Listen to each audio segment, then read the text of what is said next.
우리가 지난번에 11장을 지금 세 번째 말씀을 보고 있습니다. 11장 첫 번째 시간은 1절과 2절을 중심해서 말씀을 드렸고, 지난주는 3절부터 6절까지는 말씀을 중심으로 말씀을 전하였습니다. 오늘은 우리 14절까지 비록 읽었지만은 우리 7절, 8절을 중심해서 말씀을 드리려고 합니다. 다음 시간에 이제 9절부터 우리 이제 14절까지도 보려고 합니다. 7절부터 8절까지 우리 비춰본다고 한다면, 우리 전에 그 사건을 알아야겠죠.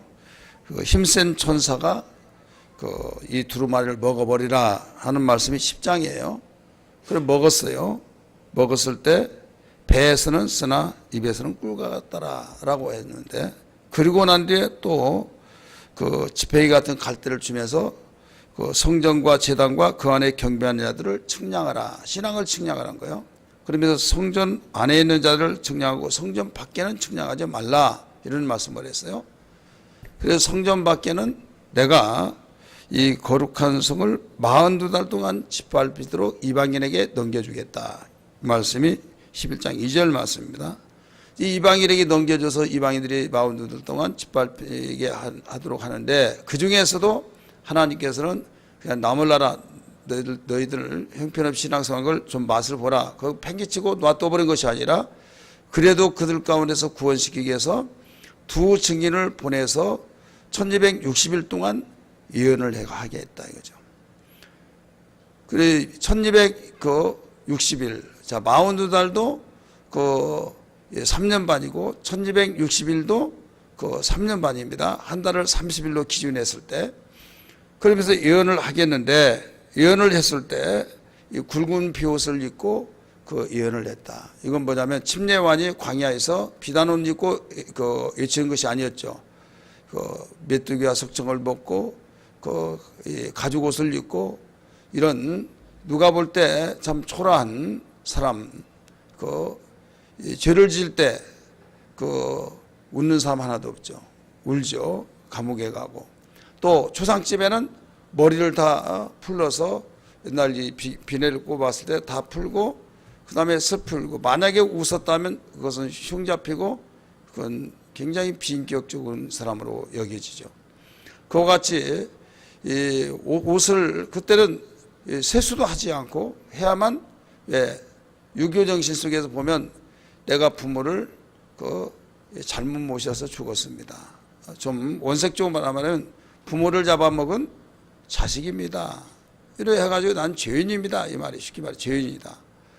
이런 가운데서 밥을 제대로 먹지도 않고, 또 지금은 이제 그런 일 없지만은 나는 3년 동안 눈에는 보이지 않지만은 아버지가 오셔서, 어머니가 오셔서 여기에서 식사하신다 해가지고 아침마다 새 반찬, 새 밥을 해놓고, 영호라고 하죠.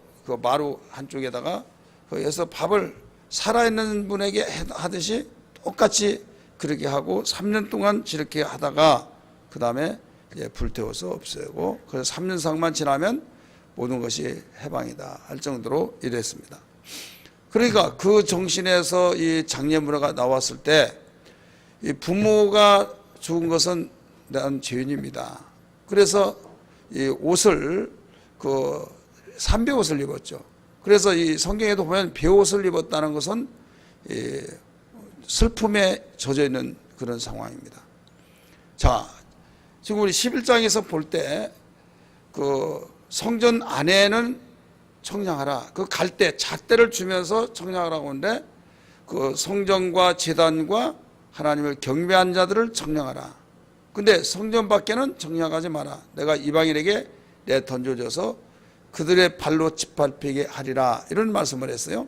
그러면서 42달 동안 그들이 짓밟히게 될 것이다. 그러면 그걸로 끝나는데, 하나님이 두 증인을 그 가운데 보냈다 이거죠. 두 증인을 보내면서 이 배옷을 입게 하고 1260일 동안, 그러니까 42달 동안, 그러니까 던져주고 짓밟히게 된 그들 가운데, 그래도 하나님은 거기에서 끄집어내시는 구원시키는 작업을 통해서 두 증인을 보냈다 이거죠. 두 증인을 통해서 예언을 통하여 구원시키신 하나님의 사건을 발견할 수 있죠. 근데 그 두 증인이 워낙 강력한 하나님의 능력을 가지고 일하기 때문에 그 반대할 수가 없는 거예요. 반대하면 입에서 불로 내뿜어 버리면 불이 나와서 타 죽고, 또 그 말 한마디 한마디에서 말에 의해서 움직여지니까 그 식물은 비가 와야 살잖아요. 근데 비가 오지 않도록 하면 비가 오지 않게 하고, 또 물을 마셔야 사는데 물을 피로 만들어 버리는 그런 사건들이 일어날 때 도대체 우리는 살 수가 없구나. 저 두 녀석 때문에, 두 증인들 때문에 살 수가 없다는 거죠. 그래서 어떤 군대가 동원시킨다 할지라도 당해낼 수가 없는 거예요. 입에서 내뿜으면 불이 나와서 다 죽어버린 거예요. 어떤 그 감정을 상하게 하면 그 물을 피로 만들어 버려서 마실 물이 없게 하고, 그러니까 꼼짝달싹 없이 두 증인들 앞에 무릎을 꿇을 수밖에 없는 거죠. 그런 가운데서도 그들의 수가 대세고 그들의 이거 권력은 그들이 잡고 있고, 그런데 권력이 있다 할지라도 이기지 못하니까 진자는 이긴 자의 종이 되니까 두 증인한테 질 수밖에 없으니까 그 왕이 꼭두각시 하는 노릇 하듯이 그런 격이 됐다 이거죠. 이 상황이 그래요 지금. 그런데 오늘 본문의 말씀 보니까 7절에 이제 역전되어지는 사건들이 이제 됩니다. 7절 같이 읽습니다. 시작. 그들이 그 증인을 마칠 때, 자, 증인을 마칠 때, 그러니까 그 1260일 동안 예언을 하라고 그랬죠. 그 예언을 하고 있는 그 마칠 무렵에 때에 무정행으로부터 올라오는 짐승이 그들과 더불어 전쟁을 일으켜 그들을 이기고, 그들이 누구예요? 두 증인 이기고 그들을 죽일 터인즉 그들의 시체가 큰 성 길에 있으리니, 그 성은 영적으로 하면 소돔이라고도 하고 애굽이라고도 하니 곧 그들의 주께서 십자가에 못 박히신 곳이라. 십자가에 못 박히신 곳이라. 여기는 거룩한 성을 말하고 있습니다. 예루살렘 성을 말하고 있죠. 자, 여기서 그 두 증인을 감당하지 못하여서 그들이 당할 수밖에, 속수무책으로 당할 수밖에 없는 상황이었는데 1260일 동안 예언을 마칠 무렵에 무정에서 한 짐승이 올라와서 전쟁을 했는데 이겼다 이거예요. 이겨서 결국은 이들이 그 죽게 되었다. 우리가 읽었던 말씀처럼 그 너무나도 괴롭게 했기 때문에 여기에서 사람들이 바로 장사 지내지 말고 우리 한번 구경하러 가자. 도대체 어떤 놈이 그렇게 잘났는가 한번 보자. 소문에서 소문을 낳고 막 해서 보고도 싶었지 않겠습니까? 그러니까 이제 거기 와서 바로 이 사람이야, 이 사람. 근데 이번엔 죽었대. 힘이 다 딸렸나 보지. 뭐 별의별 말을 다 했겠죠. 그런데 3일 반 동안 그렇게 시체로 있다가 하나님께서 생기를 그에게 불어넣으니까 붕 해서 올라가 버렸다. 그래서 모든 사람들이 그걸 보고 너무나도 신기하기도 하고, 야, 이럴 수가 있나 하면서 그때 지진이 나가지고 수없는 사람이 죽죠. 조목들이 다 죽고 막 이런 13절의 말씀 보니까 13절 보세요. 그때 큰 지진이 나서, 그때가 언제요? 두 증인이 살아서 하늘 올라갈 때 성 10분의 1이 무너지고 지진에 죽은 사람이 7천이라. 그 남은 사람들이 두려워하여 영광을 하늘에 하나님께 돌리더라. 이렇게 나오죠. 오늘 이 사건을 읽었어요. 근데 7절 8절의 말씀 볼 때 문제는 뭐냐면 이 무적행에서 올라오는 짐승이 누구냐 이거예요. 누구냐. 우리 다음 시간에도 말씀을 좀 언급하겠지만은 그 지난 시간에 두 증인이 누구라고 그랬어요? 누구라고 그랬어요? 모세하고 엘리야라고 그랬어요. 근데 모세하고 엘리야. 그래서 에녹하고 그 엘리야다 이렇게 주장을 한 사람들이 있다고 그랬죠. 지금 모든 학설에는 둘로 나눠진다고 그랬어요. 엘리야, 그 다음에 에녹, 그 다음에 엘리야, 모세. 근데 에녹은 왜 에녹을 올려놨냐? 에녹은 죽지 않았으니까 한번 정하신 것은 죽음인데, 히브리서 9장 21절 사람이 한번 정한 것은 죽음인데 그는 죽지 않았다. 그래서 바로 엘리야와 에녹이다 이렇게 말했어요. 그런데 우리가 스가랴 4장 그 14절에서 11절에서 14절의 말씀 보니까 거기에 이 두 감람나무 금촛대 두 촛대를 설명을 했죠. 이게 기름 부음, 온 세상에 기름 부음을 받은 자고 주의 곁에 섰다 이렇게 나왔어요. 따라서 봅시다. 기름 부은 자, 주 앞에 기름을 부은 자가 바로 이 두 감람나무 두 촛대라고 그랬어요. 두 번째는 하나님 곁에 서 있는 자다. 그 사람이 이 두 증인 곧 두 감람나무 금촛대다. 그럴 때 지금 설명을 지난번에 말씀했지만은 에녹은 죽지 않았기 때문에 엘리야 에녹 맞다. 예. 히브리서 9장 21절의 말씀에 비하면 그 엘리야는 그 모세는 문구상 보면 모세 같은데 피를 물로 피로 만들었으니까 그 사람 누구예요? 모세죠. 그러니까 모세다 하는데 모세는 한번 죽었으니까 아니야. 그 설득력이 있다 이거예요. 그래서 이 엘리야 에녹 이렇게 말을 했다 이거예요. 그러나 그 스가랴 예언자가 말했듯이 기름을 부은 자라고 했는데 에녹은 기름 부음을 받았어요, 안 받았어요? 안 받았어요. 그러니까 아니다라는 것을 우리가 볼 수가 있어요. 그 다음에 엘리야하고 그 모세라라고 이렇게 말할 때 반대하는 사람들이 그는 이미 죽었지 않느냐라고 말을 했어요.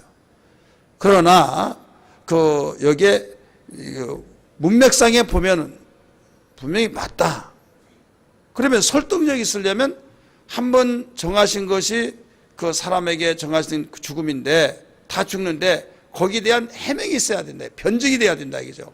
그럴 때 그 변증을 우리는 그 변증만 딱 되면 아 그렇구나 해서 여러분 목사님이 그냥 모세하고 엘리야가 두 증인이다라고 말한다고 해서 뭐 목사님이 말씀하셨어. 그럼 맹목적으로 받아들이지 말고 성경에 기록한 내용은 뭐라고 기록됐느냐라고 하는 것을 확신을 가지고 우리는 여기에 대해서 확신된 말씀이 되어야 될 줄 믿습니다. 그렇다면 우리 성경에 보면 한번 정하신 것은 모든 사람에게 그 죽음이에요. 우리 성경 잘 알지만은 히브리서 9장 27절 보세요. 히브리서 9장 27절. 이 문제 때문에 그 모세는 아니다라고 이런 말을 해요. 자, 읽으세요. 시작.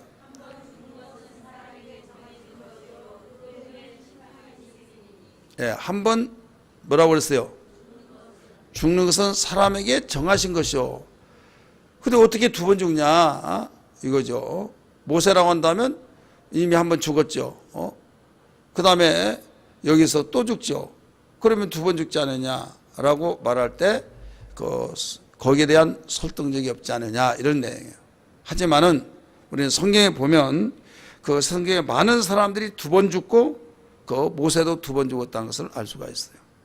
그래서 그 우리가 성경에 보면 죽지 않고 하늘에 올라간 자가 세 사람이죠. 하나는 누구예요? 에녹. 그 다음에 엘리야. 하나는 예수님 올라갔죠.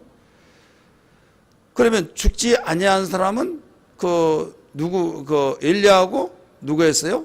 에녹이죠.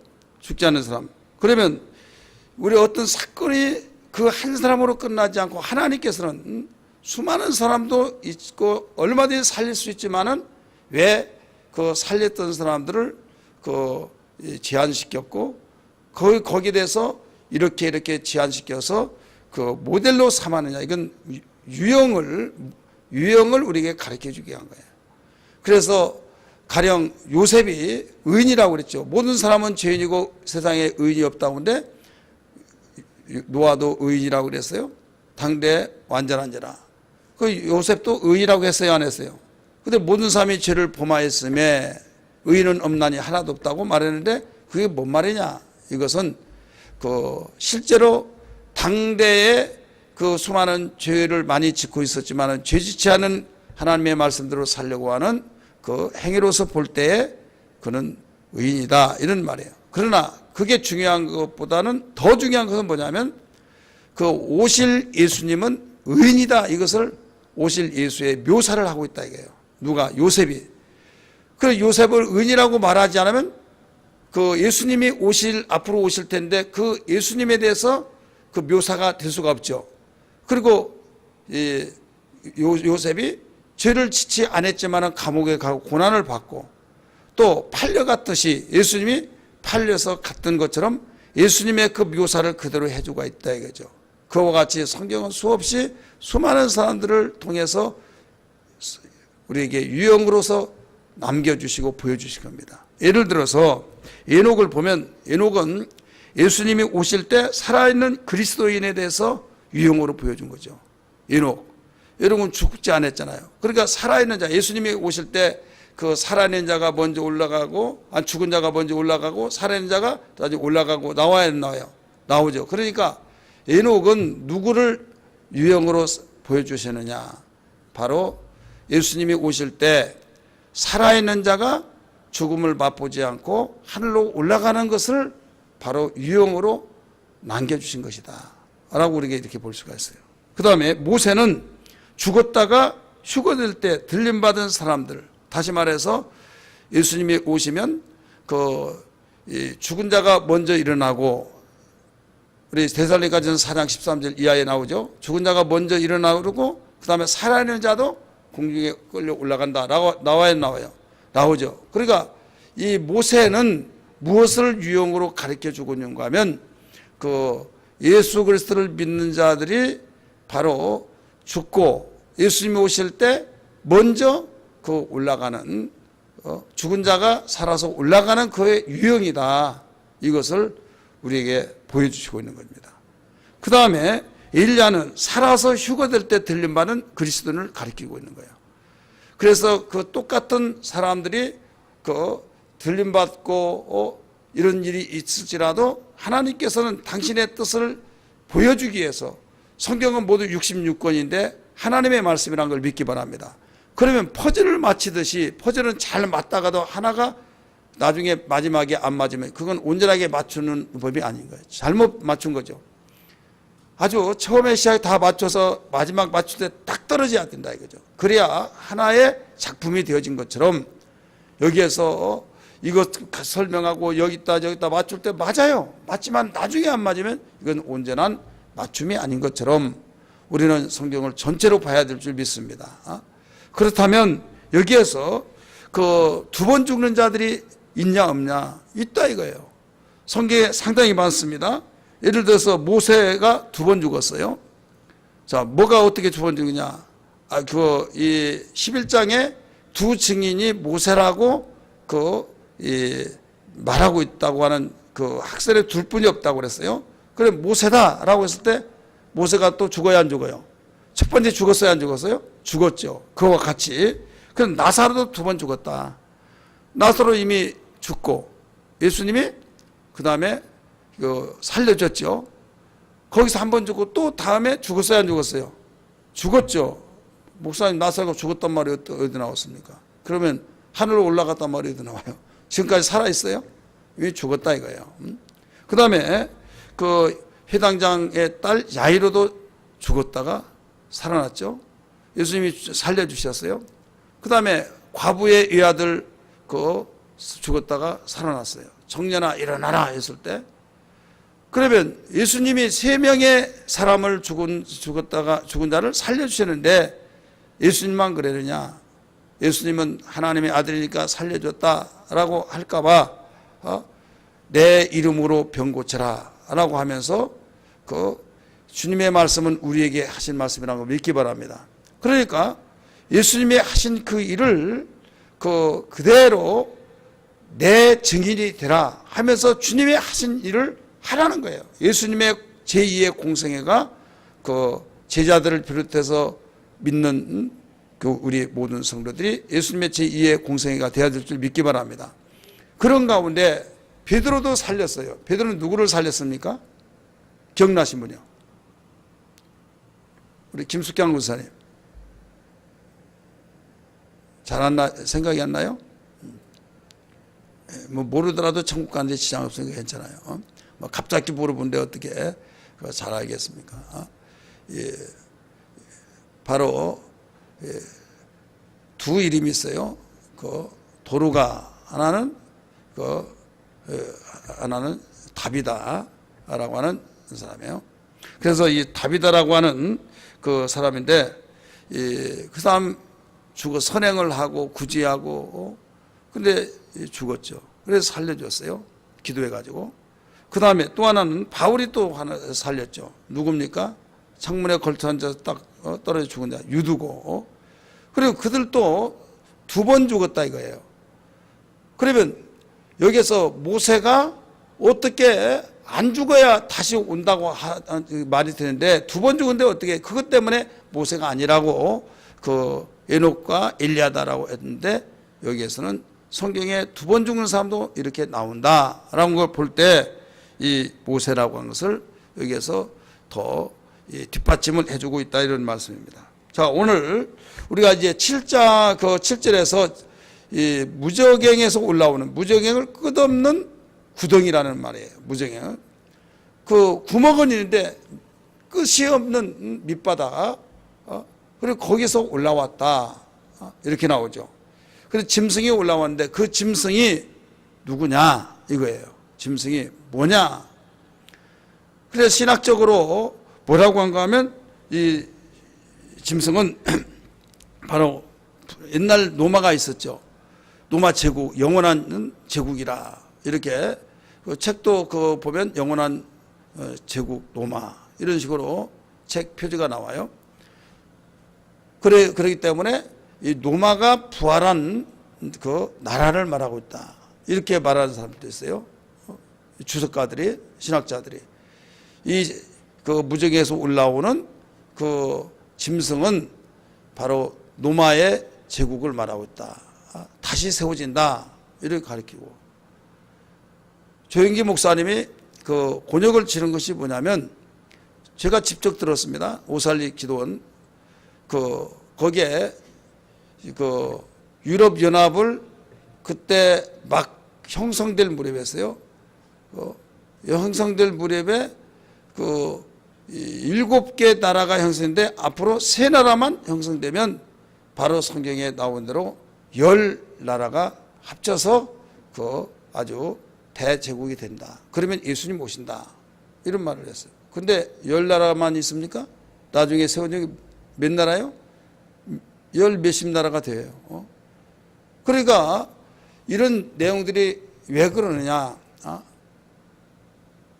예를 들어서 성경 봐요. 다니엘서 봅니다.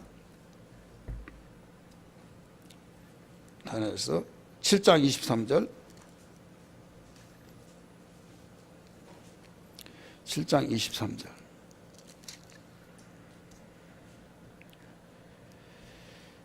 시작. 모신자가 이처럼 이르되 넷째 짐승은 곧 땅의 넷째 나라인데 이는 다른 나라들과는 달라서 온 천하를 삼키고 밟아 부서뜨릴 것이며 그 10뿔은 그 나라에서 일어날 10왕이요 그 후에 또 하나가 일어나리니 그는 먼저 있던 자들과 다르고 또 새 왕을 복종시키며 여기에 10뿔이라고 나와야 나와요. 10뿔은 10나라라 10나라의 왕이다 해가지고 이 말씀을 근거해서 그 유럽 연합이 한 나라가 되어서 나라가 오면 예수님 오신다 이렇게 말을 했어요. 그런데 지켜보니까 경제적인 면에서 연합체가 된 거지 나라가 하나로 통폐합된 거 아니잖아요. 왜 그런가 하면 이 요한계시록 11장은 계시록의 열쇠고 그 구약의 열쇠 또 신약의 열쇠라는 것을 우리는 잘 알 수가 있습니다. 자, 그러면 여기에서 정리해서 보면 이 나라라고 하는 것은 왕이 있고 왕이 있으면 거기에 한 나라의 왕이 돼야 하는데 여기에 보니까 10나라의 왕이라는 거예요.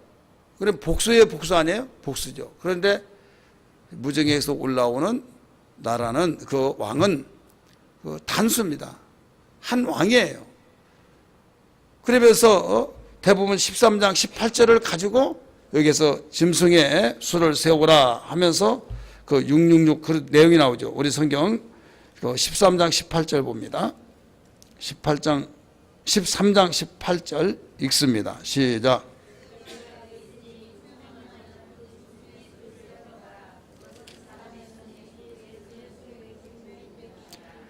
자, 지혜가 여기 있으니 총명한 자는 그 짐승의 수를 세우라. 자, 수가 몇이에요? 복수죠, 지금. 짐승의 수를 세어보라. 그것은 사람의 수니 그의 수는 666이니라. 666이라. 그렇기 때문에 여기서 그 11장 7절에 있는 짐승이 기다 아니다? 기다는 게 아니라는 거예요? 아니라는 거예요. 왜? 여기는 11장 7절은 그 단수다, 이게 단수. 그리고 이 나라다 네 개 왕이다, 네 나라 노마 신생국가다. 이것은 어디에서 만들어내는가 하면 그 노마 카톨릭에서 자기들이 그 세계의 모든 왕을 통일시키고 그러면서 자기들을 유리하게끔 해석을 해놔버린 거예요.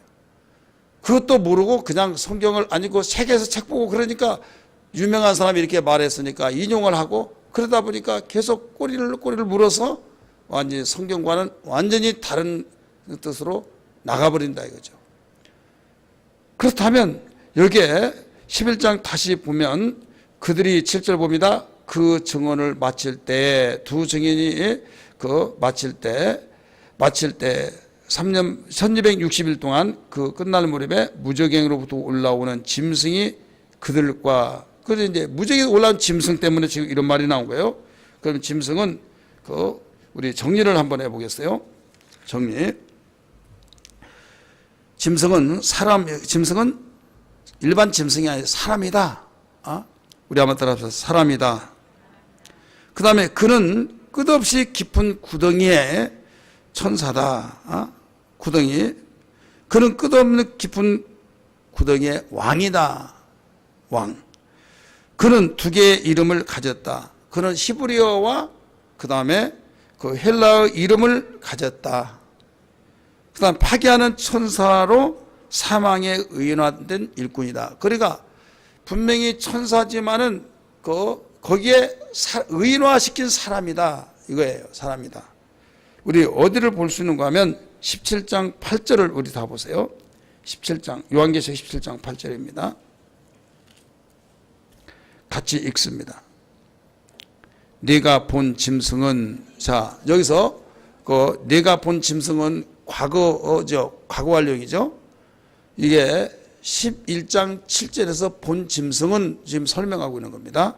네가 본 짐승은 전에 있었다가 지금은 없으나 장차 무적행으로부터 올라와 멸망으로 들어갈 자니 땅에 사는 자들로서 창세 이후로 그 이름이 생명책에 기록되지 못한 자들이 이전에 있었다가 지금은 없으나 장차 나올 짐승을 보고 놀랍게 여기리라.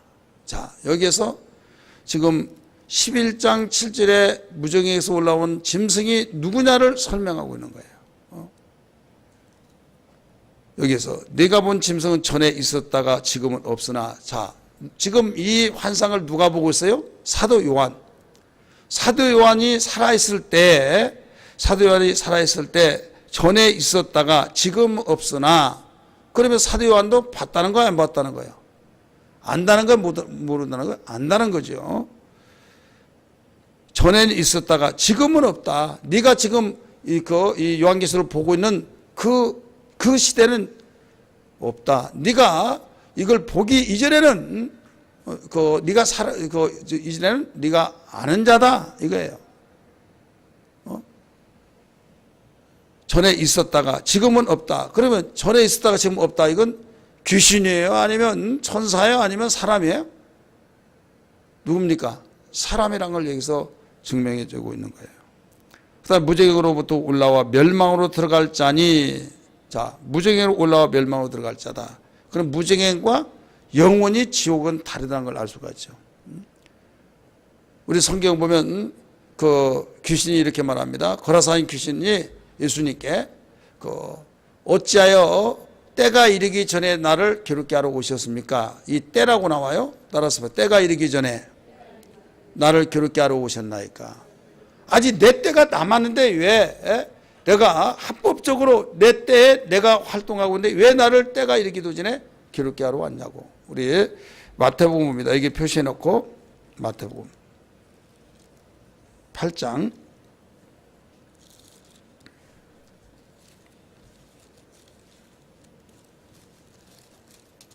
마태복음 8장입니다.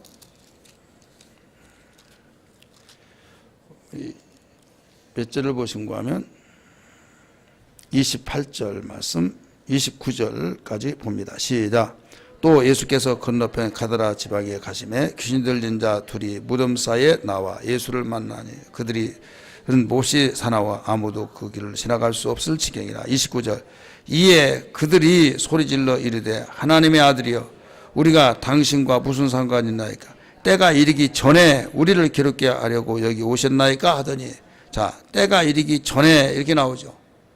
때가 이르기 전, 도대체 이 때가 무슨 때냐 이거요. 때. 그래서 여러분이 마태, 마가, 누가 이 세 복음을 공관복음에 나오죠. 왜? 똑같은 사건을 마태라고 한 기자와 마가라고 한 기자와 누가라고 한 기자가 그 기록을 했는데 그 핵심은 맞지만은 거기에 이 강화시켰던 그 내용이 그 내용에 따라서 거기에 차이점이 있다 이거죠. 그래서 세 복음을 같이 나온 데는 같이 보면 아, 이 때가 무슨 때라는 걸 설명을 해주고 있어요. 여기서는 때가 이르기 전에 왜 나를 괴롭게 하러 왔습니까? 이렇게만 하고 끝나버렸죠. 그래 도대체 이 때가 무슨 때냐. 예를 들어서 여러분이 마태복음 7장에 보면 그 구하라 그러면 주실 것이 쭉 나오면서 이와 같이 너희가 자식에게 더 좋은 걸 줄 줄 알거든 하늘에 계신 너희 천국엔 더 좋은 것을 주지 않겠느냐 이렇게 나오죠. 더 좋은 것을 주지 않겠느냐. 그래 더 좋은 것이 자 우리가 제일 좋은 것도 뭐예요? 떡보다도 돈. 이거면 최고야. 그래 최고니까 막 여러분 물질을 줄 줄 믿기 바랍니다. 막 사업에 성공 주실 믿습니다. 막 하면서 그러니까 아멘 할 사람 하지 않을 사람 누가 있어? 얼마나 좋은데 더 좋은 거. 그런데 누가복음 보니까 더 좋은 것을 뭘로 설명했어요?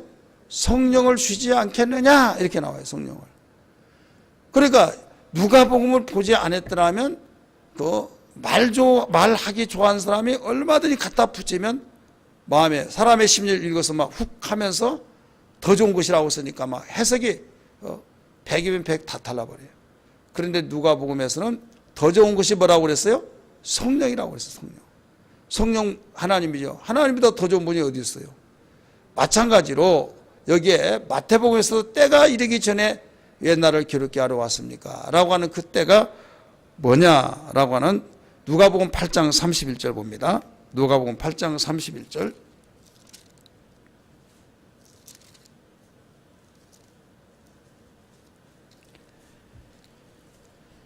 지금 이 사건은 지금 거래사인 그 귀신 들린 자를 쫓으시면서 말씀하신 거예요. 30절 31절 읽습니다. 시작. 예수께서 네 이름이 무엇이냐 물으신즉 이르되 군대라니 이는 많은 귀신이 들렸습니다. 무적으로 들어가라 하지 마시기를 강구하더니 나오죠.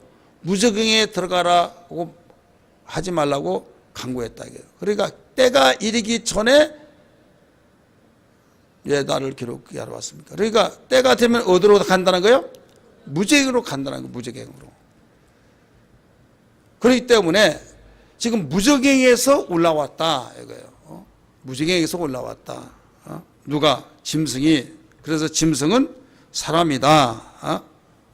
그는 끝없이 깊은 구덩이에 거기에 천사들과 함께는 곳이다. 그 다음에 끝없이 깊은 구덩이의 왕이다. 왕. 그는 두 개의 이름을 가졌다. 두 개의 이름. 자, 두 개의 이름을 가졌는데 하나는 히브리어하고 하나는 헬라어를 가졌어요. 자, 성경 봅니다. 9장 요한계시록 9장 11절. 요한계시록 9장 11절입니다.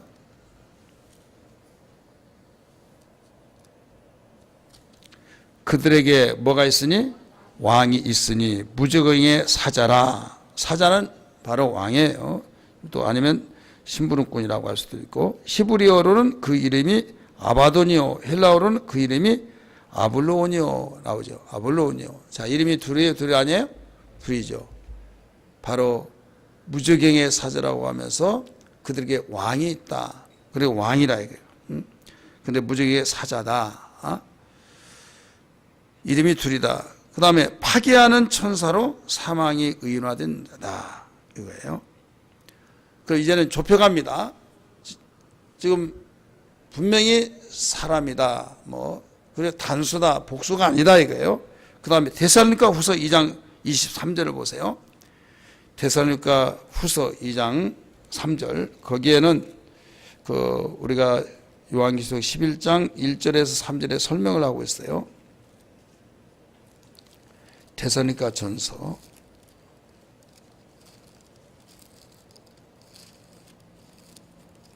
2장 3절 같이 읽습니다.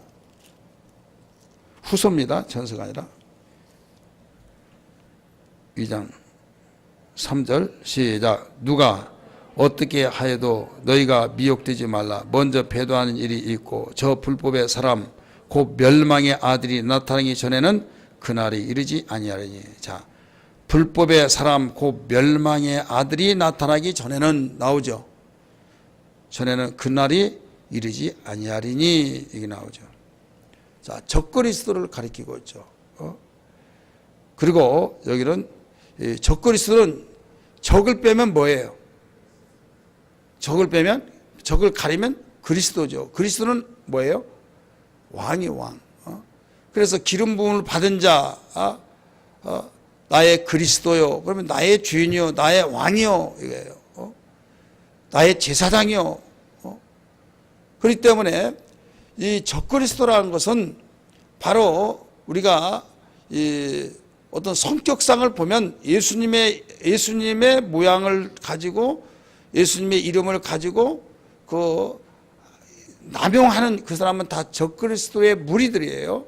하지만은 왕은 하나이듯이 적그리스도는 하나입니다.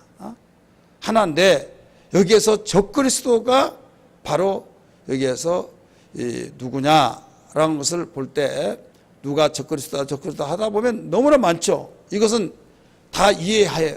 왜 그런가 하면 예를 들어서 가룟 유다도 또 베드로도 때로는 사단아 물러가라 했어요, 안 했어요?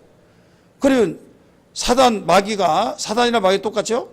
그럼 마귀는 분명히 하나죠. 하나인데 주여 그리하지 마옵소서. 주님이 죽을 수 없습니다. 그러니까 사탄아 너는 물러가라. 졸지에 사단이 됐어, 안 됐어요? 그러면 사단이 여기 있는데 여기가 또 사단이 되면 사단이 여럿이라는 거예요? 여럿이 아니다는 거예요? 그런 식으로 보면 다 사단이에요, 다. 그래야 안 그래요? 마찬가지로 여러분이 목사님들로부터 설교도 듣고 또 여러 가지 간증도 듣고 할 때 적그리스도를 여러 가지 이 차원 속에서 이야기를 합니다. 이것은 뭐냐면 그 적그리스도의 사역자들이기 때문에 이건 적그리스도라 이런 의미에서 말한 거지 적그리스도는 하나다. 이것을 우리는 볼 수가 있습니다. 그러나 거기에 협력을 하고 거기에 사자가 되어서 앞장서서 팔을 걷어붙이고 일하는 이런 다 적그리스도죠. 하지만은 존재 자체는 하나다. 이것을 알아야 될 줄 믿기 바랍니다. 그러면 여기에서 멸망의 아들이 나타나기 전에는 멸망의 아들이라고 그랬어요. 대부분 사람들이 문자로 볼 때는 문자로 보여야 하는데 그냥 영적으로 해버리니까 그냥 실제로 하나님이 가르쳐 주려고 하는 뜻을 놓쳐버린 경우가 많이 있어요. 그래서 문자로 보는 것과 영적으로 보아야 할, 영적으로 볼 때는 적용시키면서는 볼 수 있어요. 멸망의 아들. 그러면 예수 믿지 아니한 사람, 예수 믿지 아니한 사람도 또 지옥 갈 사람들 다 멸망의 아들들이 아니에요? 그들이죠. 다 우리가 적용시켜서는 볼 수가 있다 이거죠. 그러나 멸망의 아들이 여기에서 나타나기 전에는 나오죠. 멸망의 아들이 여기서 복수를 쓰지 않았습니다. 불법의 사랑 곧 멸망의 아들이 나타나기 전에는 이렇게 나옵니다. 자, 그러면 여기에서 이 멸망의 아들이 되어진 것은 이미 마당을 밟았지만은 불법을 행했고 마당을 밟았지만은 그는 성전에서 하나님을 경배하고 더 나가서 성전 안에서 청량하라 하는 대상이 아니다 이거예요. 한번 따라합시다. 성전과 제단과 하나님을 경배하는 그들만을 청량하라. 근데 성전 밖에는 청량하지 말고 이방인에게 내 던져주라 했던 것처럼 그 불법에 그 불법자가 했다면 계속 거슬러 올라간다면 계속 불법자 꼭지가 나오죠. 그래 영적 존재로 봤을 때는 마귀 사탄이에요. 타락한 천사. 타락한 천사로서 이제 앞잡이의 일을 하는 사람이 사자로서의 누구냐라는 것을 우리 추적해 나가는 겁니다. 그 다음에 요한복음 17장 12절 예수님이 기도하면서 말씀하셨어요. 요한복음 17장 12절 예수님 마지막 기도 시간에 말씀하신 겁니다.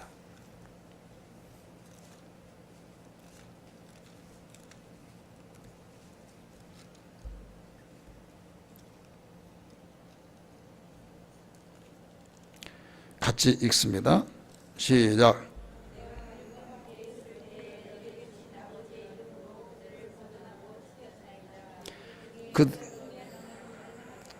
다만 멸망의 자식뿐이 오니 이는 성경을 응하게 하심이라. 자, 여기 나오죠. 마지막까지 당신에게 주신 자들을 위해서 기도하시면서 아버지 이름으로 그들을 보존하여 지켰다고 했어요. 그 중에 하나도 멸망치 않고 다 지켰다. 근데 단서가 하나 붙죠. 다만 뭐라고 했어요? 멸망의 자식뿐이 오니 멸망의 자식만은 지키지 못했다. 이 그 이유는 이미 성경을 응하게 하기 위해서 그러기 때문에 그 자를만을 빼놓고는 나에게 주신 자를 다 지켰나이다. 예수님이 그렇게 말씀을 마지막 아버지께 기도했던 것을 볼 수 있어요. 그러면 요한복음 또 봅니다. 그 6장 70절에서 예수님이 가버나움 회당에서 그 가르쳐 주실 때 가버나움 회당에서 가르친 내용은 예수님의 사역 그 중간쯤 됩니다.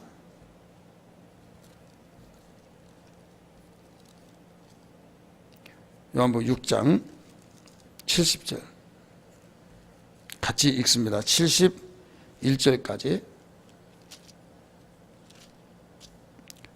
시작.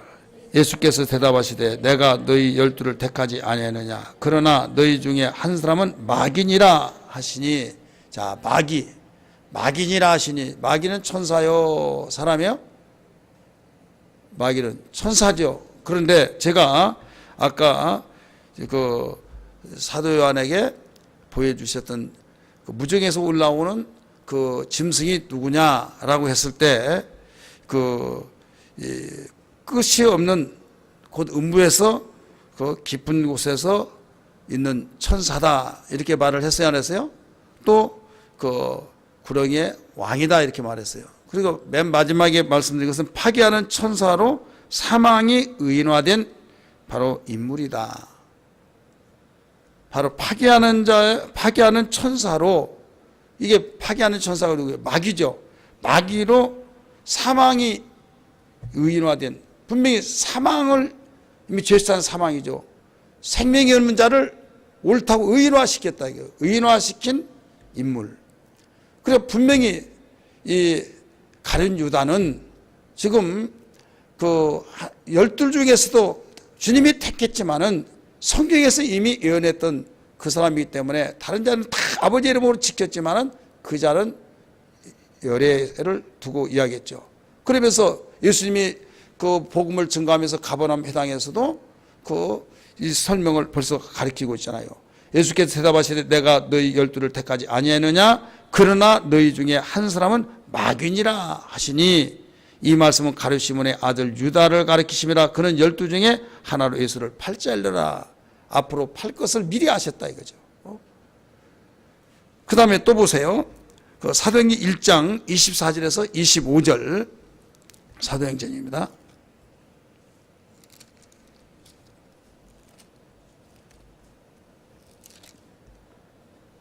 사도행전 1장 24절 25절 읽습니다. 시작.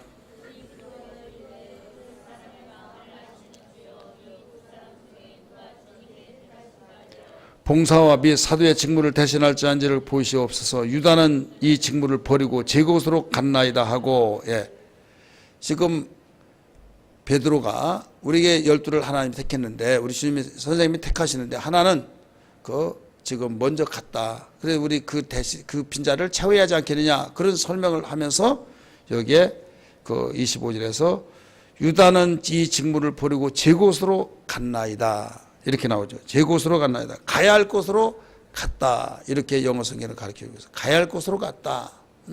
자, 가야 할 곳이 지금 어디예요? 가야 할 곳은 어디입니까? 무지갱이에요. 무지갱, 가야 할 곳으로 갔나이다, 이렇게 말한 거예요. 제 곳으로 갔다. 그러면 지금 유다에 대해서는 예언을 어떻게 했느냐? 스가랴서를 보세요. 다 스가랴서 11장. 스가랴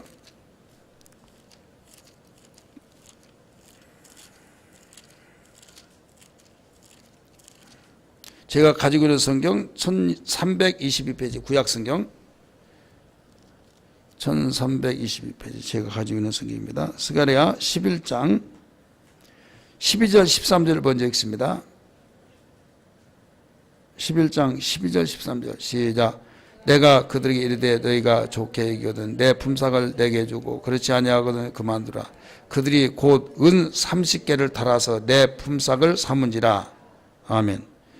13절 여호와께서 내게 이르시되 그들이 나를 헤아린 바 그 싹을 토기장에게 던지라 하시기로 내가 곧 그 은 30개를 여호와 전에서 토기장에게 던지고, 지금 그 은 30개를 나중에 던진다고 말이 나와야 안 나와요? 은 30의 예수님을 팔았어요, 안 팔았어요? 팔았죠.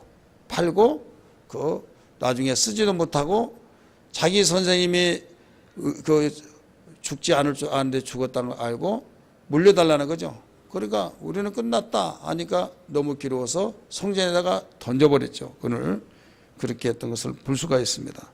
그다음 15절 17절까지 봅니다. 15절 여호와께서 내게 이르시되 너는 또 어리석은 목자의 기구들을 빼앗을지니라. 보라 내가 한 목자를 이 땅에 일으키리니 그가 없어진 자를 마음에 두지 아니하고 흩어진 자를 찾지 아니하며 상한 자를 고치지 아니하며 강건한 자를 먹이지 아니하고 오히려 살찐 자의 고기를 먹으며 또 굽을 찢으라. 17절 화 있을지 양떼를 버린 못된 목자여 칼이 그의 발과 오른쪽 눈에 내리니 그의 발이 아주 마르고 그의 오른쪽 눈이 아주 멀어버릴 것이라 하시니라. 아멘. 아멘. 지금 가룟 유다는 어떤 사람이 되어 있어요? 목자가 돼야죠. 예수님의 동료들이 다 목자가 됐잖아요. 내 어린 양을 치라 해서. 그런데 이 어리석은 자는 그렇게 될 수가 없었다. 이것을 연결시켜서 볼 수가 있어요. 자, 오늘 여기서 정리한다면 짐승은 사람이다. 그는 남자다. 그는 멸망의 아들이다. 누구다고요? 멸망의 아들이다. 그래서 가야 할 곳으로 갈 자다. 이 내용들을 사람들은 누가 누군지 몰라서 그냥 막 노마 제국이다 막 이렇게 하다 보니까 여기 꼬여버리기 시작합니다. 근데 대부분 사람들은 여기에서 그냥 여기에서 어떻게 보고 있느냐, 난무하죠. 막 100이면 100사람 막 다 다르고. 그런데 오늘 여기서 요한계시록 우리 마지막 봅니다. 17장 8절 말씀.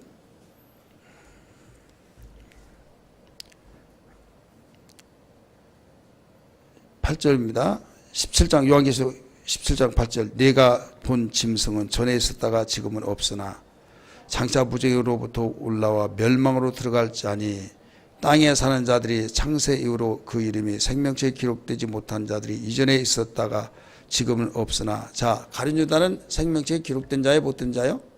못됐어. 성경에도 나를 믿지 아니한 자라 예수님이 말씀했어요. 따라합시다. 나를 믿지 않은 자라. 예수님이 가룟 유다에게 분명히 가르쳐 줬어요. 그래서 생명책에 기록되지 못한 자들이 이전에 있었다가 지금은 없으나 장차 나올 짐승을 보고 뭐라고 그랬어요?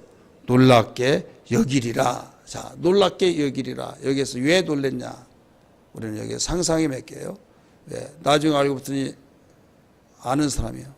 나중에 아는 사람이 저자 보이지 않았던 이런 사람이 이렇게 나타났어? 이렇게 할 때 여기에서 놀랍죠. 그래서 우리는 어쨌든 그 멸망으로 가는 사람들은 그 회개하지 않고 멸망으로 가는 사람은 거기에 그 최고의 앞잡이가 되고 최고의 왕이 되어지고, 그래서 그 잘못된 자는 계속 잘못된 눈덩이처럼 커져버린다는 사실을 알아요. 자, 오늘 우리는 어떻게 살아야 하느냐? 우리 적용시켜서 말씀드립니다. 두 증인을 그렇게 하나님이 사용하시고 하나님이 강하게 불로 막 쏟아붓고 또 물을 피로 만들면서 1260일 동안 증거하고 그 예언을 할 때 마칠 무렵에 무적에서 올라왔던 짐승이 곧 왕이 여기에서 전쟁을 일으켜서 이겼다. 이만큼 우리는 사역을 다 마치면 예견상 볼 때는 여기에 무적에서 올라온 짐승이 싸움을 잘해서 이긴 걸로 생각을 하고 있으나, 여기에서 여러분이 성경을 봐서 아시겠지만은 그 증거를 다 할 때, 증거를 마칠 때, 그러니까 사역을 다 마쳤다는 거 안 마쳤다는 거요? 마쳤다는 거죠. 그래서 하나님이 쓰실 때는 너 이제 다 했다라고 오라고 하신 것을 알아야 될 줄 믿기 바랍니다. 사역을 마칠 때 하나님이 쓰시는 사람들은 반드시 또 네가 할 임무는 다 끝났다 했을 때 오라고 한다 이거죠. 그래서 이미 그들이 이겼는데 여기에서는 지가 싸움을 잘해서 이긴 걸로 생각하고 있다 이게요. 자, 순교를 당한 자, 세상에 어떤 공권력을 이용해서 예수를 증거한 사람을 죽였어요. 그러면 누가 그 힘이 딴 걸 보여주고 있어요? 그들의 공권력이 힘이 딴 걸 보여주죠. 하지만은 그들은 이긴 것 같았지만 이기지 않은 것이다. 왜? 오히려 거기에서 그 예수를 증거한 사람을 죽이는 이유는 뭐예요? 베드로를 잡아 죽이려고 했던 이유가 뭡니까? 야고를 죽였더니 막 좋아가지고 막 했던 그 민중의 그 민심들을 알았을 때, 야, 수장도 아니네 이렇게 기뻐하는데 베드로 죽이면 오직 가겠느냐 해서 베드로도 잡아다가 감옥에 가두려고 했던 거, 가둬서 내리면 죽이려고 했지 않았습니까? 마찬가지로 목적은 그 사람을 죽이는데 목적이 있는 것이 아니라 예수의 복음을 증거한 걸 막아내기 위해서 죽이려고 했다 이거죠. 마찬가지예요. 여기 땅의 짐승이 올라와서 지금 두 증인을 죽였던 이유는 뭐냐면 이미 하나님께서는 일을 다 마쳤다. 1260일 동안을 예언하라고 했으니까 그 끝날 무렵에 다 마칠 무렵에 올라왔을 때 이미 죽이니까 싸움을 잘해서 이긴 걸로 알았지만은 그렇지 않다. 우리는 하나님의 경륜 속에서 발견해야 될 줄 믿습니다. 그래서 하나님, 나의 사역 달려갈 길을 다 마칠 때까지 마음껏 써주시옵소서. 우리 기도해야 될 줄 믿습니다. 그리고 순교자들이 죽어서 끝나버린 걸로 알았는데 오히려 더 그 피의 흐름 소리와 그 피의 그 호소소를 통해서 오히려 아무개는 복음을 위해서 주님을 위해 죽었는데 우리는 이게 뭐냐 하면서 우리도 함께 복음을 증거하리라 하면서 오히려 순교자가 하나 생기면 더 많은 사람들이 믿게 되어진 것을 믿으시길 바랍니다. 그러니까 결국은 이긴 자의 진자요? 그래도 상대방 진자예요. 그러면 순교자는 진 것 같이 느껴졌으나 우리 이긴 것이다 이거예요. 그래서 우리는 하나님 말씀대로 살다가 죽으면 그것이 승리요 축복이요 온전히 모든 것이 하나님께는 영광이요 우리에게 축복의 역사가 된 것을 기억하면서 세상을 내가 이겼다. 강하고 담대하라. 말씀하신 것처럼 이 소망의 소식을 드려야 될 줄 믿습니다. 오늘 여러분들이 이 멸망의 자식이라고 하는 그가 어느 날 왕으로 나타나는 것을 비출 때, 그리고 왕이 되면 그를 믿는 자들은 뭐예요? 왕의 자식이 되겠죠. 근데 멸망의 왕의 자식들은 다 말만 왕이지 이건 아무 쓸모없는 겁니다. 우리는 의의 왕이요 생명의 주가 되시고 영원한 왕이신 그 영원한 왕의 하나님의 자녀가 되어서 그의 관계된 모든 자들은 우리 영원한 왕으로 산다는 것을 믿으시길 바랍니다. 이것은 믿음으로 신앙의 승리자만이 소망이 있는 겁니다. 만약에 믿음의 승리자가 되지 못하면 절망이에요. 그래서 우리는 소망 중에 즐거워하면서 하나님 오직 믿음으로 살게 하여 주옵소서. 오직 말씀으로 가는 길 가게 하여 주시고 육신의 생각으로 가다가 중단하는 일이 없고 게으르고 피곤하고 또 여러 가지 여론에 의해서 주님 흔들리는 신앙이 되지 않게 하여 주옵소서. 이런 신앙이 되어야 될 줄 믿습니다. 할렐루야. 기도하겠습니다.